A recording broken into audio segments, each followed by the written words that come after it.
Here is a special compilation from Dr. John Stahl-Wert, the founder and CEO of World Serving Leaders. Be sure to visit our website for more inspiring words. The real story of leadership that drives the economies in every nation and uplifts people is the story of men and women in leadership who bit by bit have come to the conclusion that they have people to care for at work. Show me a really extraordinary company on earth, and I'm going to show you a storyline where someone decided they're going to do something of use to others. And then they set themselves to the task of doing it. And then they showed up every day to the point where the people being served figured out they could trust that person. And reputation grew, and excellence became their brand. And then people joined them to help the preparations or whatever they needed to do to serve their growing customer base. So I'm a fan of that imperfect instrument we call business and the marketplace, quite apart from all of the criticisms we rightly should make about people who don't do it well or do it for the wrong reasons. One of the things I've been watching in businesses around the world is the ideas that owners arrive at, how they can make their workplace a human place. Now I'm no longer talking about the product they build, the service they deliver. Now I'm talking about what they do for the people who work for them. At World Serving Leaders, we have a vision of a flourishing world in which serving is the trademark of leadership, in which serving is what leaders are known for. Now, you can take pot shots at this immediately. It is not a flourishing world. You see what I see. And leaders are not primarily known for, famous for their serving posture. So I guess that's what the purpose of a vision is. It's to see something that is needed that is not yet fully brought to bear. Our vision for a flourishing world is what drives us and motivates us, in which leaders are known for serving, in which serving is the trademark of leadership. This gives us something to strive for. Let me share some examples of what I observe leaders do. I have the privilege of not getting my lessons on leadership from the headlines. If you get your leadership data from the headlines, or if you get your leadership data by listening to congressional hearings in which Congress people from both sides of the aisle want their 3 minutes of video time for the evening news in which they act holier than someone else, or if you get your data on business leadership in the university from people who primarily have thought about these things but haven't tried to do these things themselves and paid the price themselves, you're at a disadvantage, because it is to be expected that the people who theorize about leadership, and I'm not being critical, I've done that in my university time, in the doctorate that I wrote on leadership, I understand that, I'm not being critical. You theorize, but you don't gain the hands-on experience. Or in Congress, you're looking for the angle for the vote. Man, you don't get votes by expressing hope and affirmation for good things. Or the news media, you're not going to get the best stories. I have the advantage of working with actual leaders. They started 5 years ago or 20 years ago or 50 years ago, and they've stuck to it. And they did something that was valuable in the marketplace, and they found out that people valued it.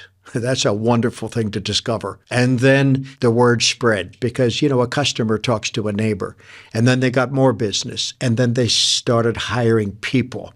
And I've always said that's where the challenge begins, because you got to get the production of excellence and goodness and timeliness and thinking about customer rather than thinking about self into your people as well, so that the reputation that you've built spreads.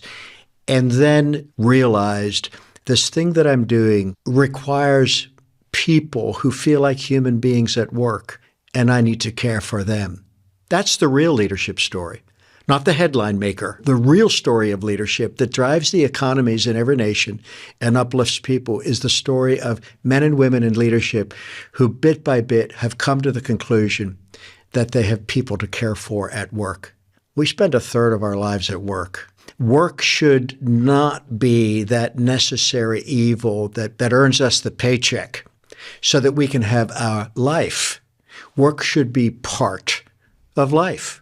Getting up in the morning and going to work shouldn't be the thing we somehow figure out how to survive, because there's things that are actually worthwhile in our life that we need the paycheck to support. And we're talking about the kind of hours we spend at work. We need to understand that work is part of living, and our working experience should be a human experience and a life-giving experience. And I'll give you a couple of examples. I work with a company right now in Manila, in the Philippines, that promises their new hires, they're now at 3,500 employees, that they will get the best training. They will get better training than they have ever gotten in education so far. This company invests in the people's skill building for sure, but they also survey what other things their people want to learn, and they provide training in financial management, how to care for the household at home. They provide training in entrepreneurship. You might say, well, wouldn't that be counterproductive? If at work you're learning how to be an entrepreneur, at work you're learning how to save money and become financially independent, at work you're learning how to be a good steward of what you have so that you can move into more and more capacity for self-care. This company says, we're not primarily here to be business people. We're primarily here to grow and support our people. We're not here primarily to retain workers. We're here to strengthen workers. And so they provide that kind of learning and growth. I've worked for 20 years with a company in South China in Guangzhou. They are now the largest original equipment manufacturer in the toy space on earth. They said, we want to be a great company, but we want to live in a great city. And so when they would notice things in the news, in this case in Guangzhou, for example, fire safety below global code, or water safety below the level that is needed for the residents of the larger city, they would take what they had learned inside their company and they would take it over to the municipality and say, we'd like to help you with water treatment. We'd like to help you with fire fighting. We'd like to help you with safety, because they understood that they weren't simply in business to make a profit and get out of business. They were in business to improve the lives of others. And I see companies offering spiritual care for their workers, offering emotional care and counseling for their workers, child care at work. At the deepest level, what I observe in great businesses on earth is that the owners of the companies come to realize that everything they invest in their people so that they can be whole, happy, engaged, joyful at work flows back and impacts the families at home as well. When we are doing the right things at work with our people, the husband at home, the wife at home, the children at home, the in-laws at home notices it beyond paycheck. I worked with a CEO that was sent into multiple struggling steel mills. I met this man 20 years ago in my home city of Pittsburgh. And he would go into a steel mill that was in trouble, underperforming. And he primarily worked on the people side. And this man said to me, John, it happens in every mill that I go in and do a turnaround. I'm always waiting for the day that a woman is standing at the door of my office. I won't know her, and she comes in and says to me, I don't know what you're doing since you came here 10 months ago, 15 months ago, but I want to tell you that the man who comes home at the end of his shift is a much better man since you became the leader of this company. I just want you to understand the reason I share these videos is because I want to do everything possible to encourage and support and uplift you in your leadership. And I want you to hear how impactful it is to create a work space, a work experience that's good for human beings. You aren't being stupid to think, what else can I do that causes my business to be good for the people who work for me?